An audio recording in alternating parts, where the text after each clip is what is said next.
Hey everyone, Scott here to discuss Sinners, starring Michael B. Jordan, Haley Steinfeld, Miles Caton, Jack O'Connell, Wunmi Mosako, or Masaku, I don't know if I said the name wrong, forgive me, Jamie Lawson, Omar Benson Miller, Lee Jun Lee, and Delroy Lindo, directed by Ryan Coogler. Now, I have since caught up with Mr. Coogler's work after Creed 1 and the two Black Panther films, and I just recently did Fruitvale Station about a month ago, and now all leading up to this film. Now, I have seen this movie twice. Once in, well, both times in the same day, but one showing I went to was this IMAX 70 millimeter film print version, and the other one I went to a Dolby theater at best. And will it be a great movie to like the critics say? Let's get into the review. As the audience gets a narration about the different races as they make the perfect music like Philly Firekeeper and a South African thing. I forget that for the life of me. I can't remember the name of it. As we begin in the year 1932 in the town of Clarksville, Mississippi, which is obviously filmed in New Orleans. If you ever watch the movie, you'll know what I mean. And we get introduced to Sammy Moore, played by Miles Caton, which is in his first role.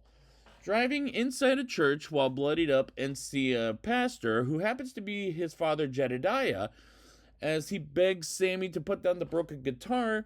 And why is this guitar broken? Well, they jumped way too far, so we have to go back one day earlier. As twin brothers Smoke, who's the blue dressed brother, and Stack, who's the red dressed brother, both played by Michael B. Jordan, while they set up a business by buying a building from a member of the Ku Klux Klan, otherwise known as the KKK, named Hogwood, and they have a grand opening that very night, and they bring along Sammy as he leaves the church for the day and to invite people, including mostly African American folks, to their grand opening with music, food, beer, and dancing. And who are these folks we get introduced to? I'll get to in a few minutes. But the cinematography is well done, as this movie is well shot and very well made. And if you're anywhere near a movie theater with the IMAX 70 millimeter showing, I recommend you go to that theater to see this movie or any big screen possible, as it's the best way to see this movie in my opinion. I'll say preferably IMAX 70 millimeter, because seriously, that's the best way to see this movie. Smoke and Stack pick Sammy from the church that's ran by Jedediah, and they go into a truck where they get briefly attacked by a snake, and Sammy freaks out while Smoke and Stack are calm in the situation and get the snake with Stack's knife being stabbed by Smoke as it bleeds and gets its venom out. And Smoke goes on his own in a truck as he goes to town, while Stack and Sammy go to where people are at and invite them to their building's grand opening, as Smoke tells a teenage girl, let's say, to stick with the truck for 20 cents a minute, as it does get robbed, and goes inside a grocery store owned by Bo Chow and his daughter Lisa so he can get some food, as Smoke hears a horn honking shooting Terry and a second thief but not dead, as they're just wounded, and Smoke asks Bo to have Lisa get her mother Grace, played by Lee Jun Lee, to help work the grand opening with Bo, as well as make a sign by nighttime. And the performances by the actors are absolutely tremendous from start to finish. And I very much like the characters, as they have the best arc in my opinion. We move on to Stack and Sammy drive to another side of town to invite some African American folks to go to their grand opening, while Sammy plays the guitar and sings for Stack, as he gets impressed by Sammy's singing. And don't get me wrong, his singing is very impressive. Kudos to that actor. I forgot his name now. Crap. And they stop at a train station and hires a drunk harmonica player named Delta Slim, played by Delroy Lindo, whom I haven't seen in a movie for a long time, probably ever since I think I heard his voice as a dog in that Pixar film Up. as they hire him to perform for Smoke and Stack at their grand opening and pay him $40 a night, plus a shit ton of Irish beer, as Slim and Sammy perform in front of a crowd filled with African American folks.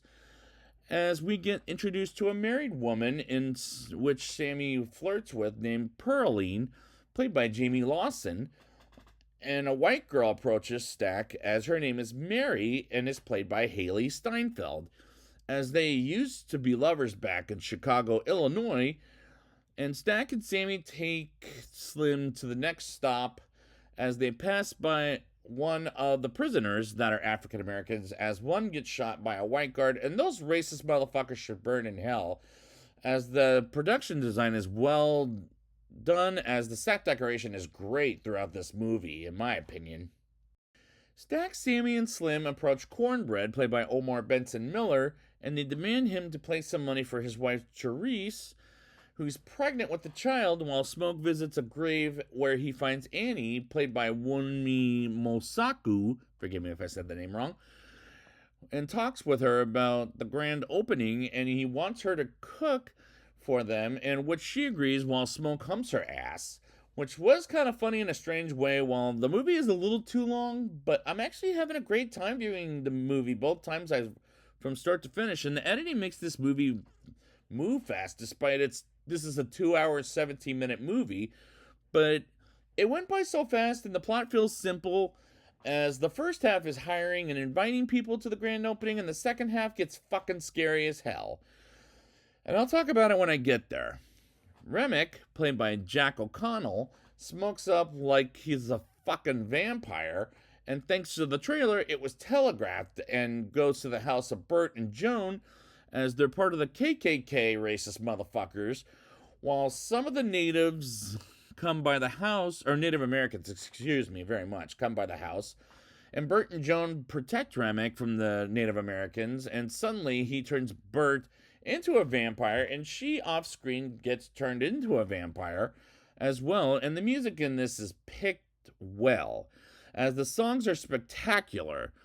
And we get to the grand opening as everybody comes inside, as Mary comes in thanks to Cornbread, as she knows half of the people in the building, and she was little Mary at one point, while Pearline is chatting with Sammy until Mary comes in and buys him a drink, and she remembers him from the guitar, excuse me, and they chat for a while, as her father was half black, African American, excuse me, and half white, and we get to know her by her family in the past, and I like how director Ryan Coogler makes the audience connect with the characters. Stack makes Mary cry as she wanted him to be with him, but he doesn't want to be with her, and the music continues being played by Slim, as he moves on to Sammy and singing a song that will make the vampires hear his music, like fire was burning the top of the building, in their party, excuse me, and as Remick hears it along with Bert and Joan, and they get to where they're partying at, and try to perform with them, but Smoke and Stack say no to them, and that shot was gorgeous when the fire goes ashing around the building, and that was a great sequence. But my favorite shot's coming at the end, and the song was powerful to listen to as well. Sammy has sexual intercourse with Pearline, while Stack and Grace hear them fucking each other, while it was funny in a haha kind of way, and Cornbread makes someone tell Smoke and Stack about the three white folks coming, and they ask if they can play some music as they demonstrate for them, but like I said just a second ago, they say no to them, while they ask how Mary got in, and Annie answers because she's family. And they walk away slowly, and the party continues with Stack and Mary talking about the three white people who stopped by, and Mary wants to see what kind of money they've got, while Smoke chats with Sammy, and Sammy wants to move someplace else, and tells Smoke there's nothing he can do about it. And Smoke points a gun at Sammy, and he realizes he can't do it either. And the writing is great writing, as this is great storytelling by director Ryan Coogler. Cheers. Let's move on. Mary approaches Remick, Bert, and Joan, while they're playing music on their guitars, and Mary chats with them about what kind of money they've got, and they hand her some golden money from a different place and a different time. And eventually they taunt Mary as she points the gun that was given to her by Stack, and she decides to go back inside, and Remick jumps on Mary. And when I saw that, I thought, the motherfucking vampires can jump in this movie? As that was kind of shocking in a good way. And Mary gets turned into a vampire off screen, and she gets Cornbread to let her back in. As Slim comes outside while Cornbread needs to take a leak, that's literally, as he does, and he off screen gets turned into a vampire while Stack and Mary hump on each other's asses, and a man with a knife attacks the guard and beats his ass, as he does his backup people, and asks Sammy to go get Stack while he sees Stack and Mary humping one another. And Smoke comes back to see Mary bit half of his neck open as he tries to shoot Mary dead. And this is when the movie gets scary as hell, in my opinion. Mary runs out of the building as she says she'll be back soon, while Stack is bleeding to death, and Annie tells Slim to tell everybody party's over for the night. As everyone leaves except for Smoke and Sammy, Annie, Slim, Pearline, Bo, and Grace, while Annie wants to put Stack outside as she's led to believe Stack is becoming a vampire, while Grace asks Bo to go get the car and pick up Lisa as Bo leaves the building, while Cornbread came back to the building as Annie believes he's a goddamn vampire, and he might have been bitten by one as they get upset with Cornbread, and he asks for his money, and Smoke gives Cornbread his money full price, and if it were me, I would have given him a half price for a half-assed job. As Cornbread tries, but that's not how it works, I guess, when it comes to bosses versus their employees. As Cornbread tries to bite Smoke's arm, as Smoke is too damn quick, and he reveals himself as a motherfucking vampire, and Stack knocks on the door and pokes a hole on it, and they believe he's a goddamn vampire. And that's when Annie learns he's a vampire. Now, I'm on the edge of my seat both times I saw the movie as it's hooking me in. Stack breaks the door down, and Annie pours holy water on him, and that's when she discovers Stack, Mary, and the three motherfuckers are vampires for real this time? Like, what took you so long? As they get garlic, silver, holy water, and wood to make stakes in order to kill the vampires.